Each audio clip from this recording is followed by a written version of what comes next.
Hey, what's up, everybody? BDO44 coming at you with another video. All right, so the Phoenix Suns lose at home in Game 7, 123 to 90. Dallas Mavericks obviously moving on. Congratulations to them and their fans. This is a huge deal. Uh, I have so many thoughts that I don't even know how to really start the video. I saw tonight a really defeated Phoenix Suns team go up against a loose Dallas Mavericks team that was playing um, just a very unique style of basketball tonight. Dallas played. The others for the Dallas Mavericks were not tasked with doing anything offensively whatsoever. Jason Kidd essentially said, I want all of my team to play defense, and I want Spencer Dinwiddie, Jalen Brunson, and Luka Doncic to be the only people attempting shots. And that's what happened. And they all were hot. They all hit. I think it was Luka Doncic was like 11 or 17 or something like that. I'm trying to get this in my head. Spencer Dinwiddie was like 11 or something. And then Jalen Brunson got his damage in garbage time mostly. And I think he got like 10 of something. And that's how they went. That was about it. It was that kind of thing. That was literally all the awesome offensive production that the Dallas Mavericks had and needed. And it was very weird. I don't think I've seen that too many times, to be honest with you. Three guards, on ball guards, just take turns within the balance and the flow of the game, all on fire, and just eliminate a team that's supposed to be a lot better than them at home in a Game 7. There's never been anything like that before.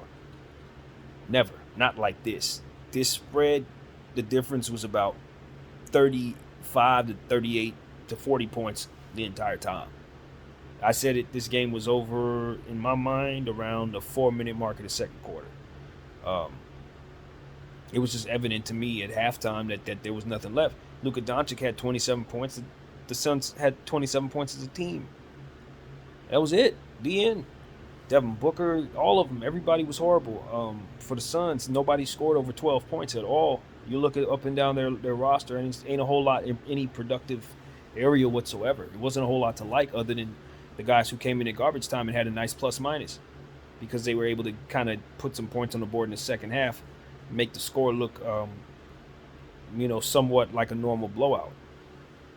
But this, I don't think I've seen too many Game 7s like this. I have seen Game 7s like this, though. The Lakers actually had a Game 7 like this, I think. Or was it? Did? I don't know if that was Game 7. It was probably Game 6, but we got eliminated and got blown out by 40 to the Boston Celtics in the finals. And I remember Game 7 against the Phoenix Suns the Lakers had where we got blown out pretty bad. So I've seen blowouts, but this nothing like this. Nothing where the team was at home. Because none of those games I'm thinking about we were at home. Phoenix was at home. They've been up in the series the entire time. I don't think Dallas had the lead in the series at all, if I'm not mistaken. I'm not really thinking that out, but I don't think so. And you just come into a situation, even though you've had horrible games on the road in Dallas, everything's been bad basically for about a week and a half for your team, but you come out after all that and play even worse. And you really don't know what to say. Like in normal situations like this, you start talking about what needs to change, who needs to go. But in this situation, it's like not at all. Actually, I don't really know what to say about Phoenix. You hope they bring that team back next year. You thought they retooled to be prepared for what they were supposed to see this season. They look like a championship team this season. They had 64 wins this season. And it's a lot of weird irony with this whole situation. The last team to have that many wins and not make a conference finals was the Dallas Mavericks.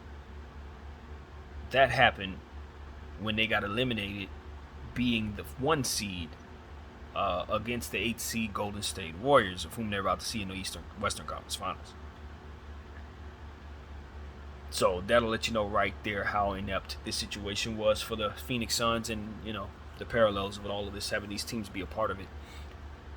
I think about the possibilities in the NBA Finals possibilities, and I see the Miami Heat over there, and I see the Dallas Mavericks over here, and I'm like, could we possibly see another Finals matchup with the Heat and the Mavericks? Those two teams only love to see each other. If one's in the Finals, the other's in the Finals, neither one of them are there. So could this be a trio? What do you call that? A three-peat of that? Or I don't know what you can call that. But the third time we see these two teams, could this be that? It's I'm almost speechless as it pertains to what we just seen these last 4 games from the Phoenix Suns. They haven't been able to hit a 3-point shot pretty much all series, but they were able to hit a 3 in Game 6. They had a nice 3-point percentage. You would think that would carry over into this game. It did not. They were inept from behind the arc. You thought they would maybe take advantage of DeAndre Ayton, seeing as they had an advantage there the entire series. They never did. Ayton didn't hardly have any points tonight. I mean, it was just a Game 7. You would think teams want to fight for their lives, a chance at a championship. Their franchise has never won. They went to the finals last year, and if it weren't for injury to Dario Saric, maybe they feel a lot better about their chances against Milwaukee last year. You just think they got JaVale McGee, they went and got Aaron Holiday, they went and got Bismack Biyombo, right? Just to give themselves some size and some more depth. Be prepared for what they thought would be Milwaukee again. Milwaukee gets eliminated earlier today, and now they get eliminated in this way. And you just say Phoenix is better this year than they were last year. Dallas is missing one of their biggest pieces in Tim Hardaway Jr. He ain't been there in all playoffs. And they don't even have what I would consider to be a legitimate center. But they just knocked off a team with 64 wins who had home court advantage throughout the playoffs. Got to give Luka Doncic credit. Obviously, he's one of the greatest players in the game right now, building on his legend every step of the way. Jalen Brunson was fantastic, particularly in the second half. He took off and did what he needed to do, got hot. Dallas Mavericks shot above 40% from the field, above 50% from field, I think, above 40 from 3. I think that's how that went. And that's another thing about this game. Even though the score was horrible, if you were actually watching it, you weren't bored because the Phoenix Suns didn't play any defense. So that means the Dallas Mavericks didn't miss. So if you were watching this game, it wasn't like you were sitting there like, oh my God. Only if you were a Phoenix fan. Like, it was actually good pace, and Dallas just hit every shot they took. Like, it was one of those situations where it didn't matter what was going on. Two things were certain. If you left the Dallas Mavericks alone in the gym by themselves, they wouldn't miss you. And if you left the Phoenix Suns in the gym by themselves, they wouldn't hit a shot. That's what you saw tonight. Two very, very, very serious extremes. Dallas couldn't miss. It didn't matter who they were playing against. They was going to shoot and they was going to score tonight. Spencer Dinwiddie was going to score on anybody tonight. That's just how he was coming at it. Luka had the confidence of a player you would expect from his caliber. He had the confidence of Larry Bird tonight. He had the confidence of Michael Jordan tonight. He had the confidence of Kobe Bryant tonight. If you want to know the truth, what I saw in his eyes tonight was a guy who was so far away from being nervous about this Game 7 that it wasn't even funny. He looked like he was Magic Johnson or somebody. Like, that was the confidence Luka Doncic exuded in this basketball game. As to where the Phoenix Suns came out tentative and scared. They were hesitant. It was, like a little shook.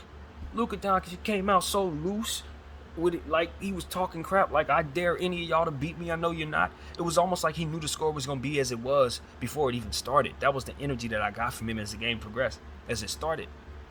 And I said in my pregame video, I was like, he had made that comment saying, everybody likes to talk when they up. Everybody likes to act tough when they up. That's what he said. And I was like, if he gonna be somebody who can talk like that, he gonna need to be able to make sure that he can back it up by assuring that he gets the last laugh. You can't say a statement like that and not get the last laugh. Did he get the last laugh? I'd say Luka Doncic got that. I don't know if y'all seen the picture going around, but there's a meme going around of him looking up at Devin Booker's face like a cartoon character, like, see, I got you. The funniest thing, I laughed for about 5 minutes looking at that. But it just goes to show you got to understand something. Luka Doncic really is one of the greatest players in the game today. And even though he hasn't started building his jewelry collection just yet, games like this help you understand he's not far away from getting his first ring.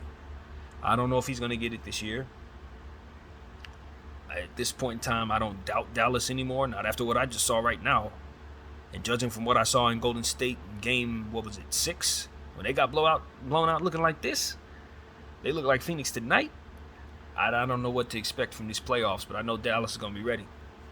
But the confidence he exuded was next level stuff, man. I'm telling you. And this is coming from somebody who watched Kobe for 20 years. This dude was not at all concerned. It was almost like he was energized by the pressure tonight. It was almost like he came out with a certain level of confidence because it was Game 7. It was something else. I'm telling you, I hadn't seen that in too many athletes before. Not too many. Not the type of confidence he came into this game with. On the road, when you've been down the series the whole time, man, I don't know. I said it, man. Chris Paul, he had an opportunity to get a championship this year, but he could not get it together, man. Down the stretch of this series, these last 4 games have been some of the worst basketball you've ever seen from him. Same as Devin Booker. They both have been very bad these last couple games, and I really don't know how to react to that. As far as, I don't look at Devin Booker as somebody who gets jittery or somebody who's going to choke or somebody who's not going to show up for Game 7. But if I just look at the isolated performances that have taken place, that's what it was. I don't look at Devin Booker and associate him with what it is I just saw. He's forcing me to. Do you understand what I'm saying? Because if this didn't happen, I would have never believed it would have. That's the reality of my perception of what that Phoenix backcourt just did. Getting blown out and getting wiped away like that by a Dallas Mavericks team. I give Dallas a lot of credit defensively, but I really don't know what to say about those performances.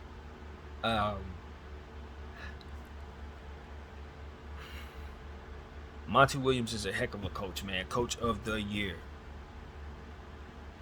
I don't know, honestly, if I credit what I just saw to him, but in a world somewhere, he gets fired after this.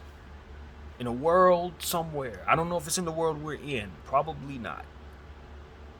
But you are definitely going to be looked at as somebody who has lost a whole lot of leverage if I'm running the franchise. I don't think I fired Monty Williams after having Coach of the Year. I've seen that happen before with Dwayne Casey in Toronto under much less circumstances. I don't think Dwayne Casey's situation was as bad as this. But, you start talking about firing coaches. Are you sure you're bringing in somebody better? Absolutely not. Absolutely not. I think you do better to keep this coach. But I do look at him and say, I am not certain what we saw go wrong was not on you. I'm not certain of that. And that's all I can really say about that. I'm not certain it's not on him. Because Devin Booker was completely out-schemed. He was removed from the series. A lot of it was his effort and performance, all of that, but he was pushing. It wasn't like the dude was just walking and trotting or hanging his head. He was pushing, and they were effectively neutralizing him. So that starts with how you're scheming. That starts with how you're using your players. That starts with where they're catching the ball at, how they're attacking. All of that stuff, schematically, you can maneuver a player around and get them in the positions to be more successful. Now, I'm not saying that Monty didn't try enough things. I don't know. I'm not a basketball mind to that degree and really focused in on this series to that degree. But what I can say is there is always ways to make a player more effective than what we saw Devin Booker look like in this series. In these last 3 games, you got to maneuver him around. You got to do some other stuff. You got to run him off some screens. You got to line him up over there, put him at a different position. Something. You got to try something to not have him look as bad as he looked in these last 3 games. Chris Paul, same thing. And they have to help Monty because they are superior superstar minds. So it's not just on the coach. It's the brain trust of the Suns as a whole. They had to come up with ways of getting more out of their back court. And, you look at Cam Johnson, Cam Payne. Cam Johnson had a little bit of a better game tonight, but I'm not impressed with how he approached these playoffs at all. Cam Payne is in a huge slump. I don't know what his future holds. I'm probably moving on from him if I'm Phoenix.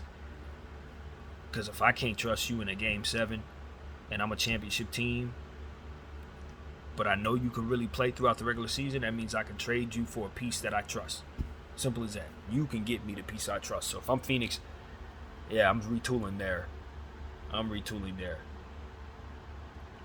Yeah. And this is a few things you don't want to overreact to one basketball game or one playoffs or whatever. But, there were some things that happened tonight in Phoenix that they're unforgivable. The way this team came out, the way their fans had to go home after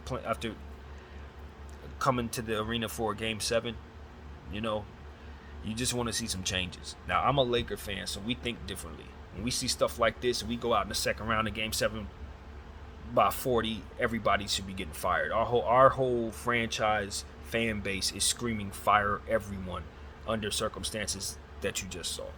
But Phoenix has different aspirations, so I have to lower my expectation to say they are happy because they had a hell of a season where they won 64 games. They've had 2 straight seasons where they've been in the second round or better. They have a bunch of players either in their prime or a Hall of Fame quarterback, point guard, so to speak, that can spearhead things, and a deep team full of size and young players. So Phoenix should feel good about themselves. But if they have a championship mentality, they should be angry right now, I guess.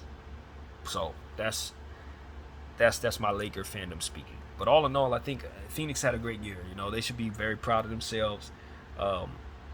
If you remove this game, you remove this playoff series, they've been great all year. They've withstood some injuries.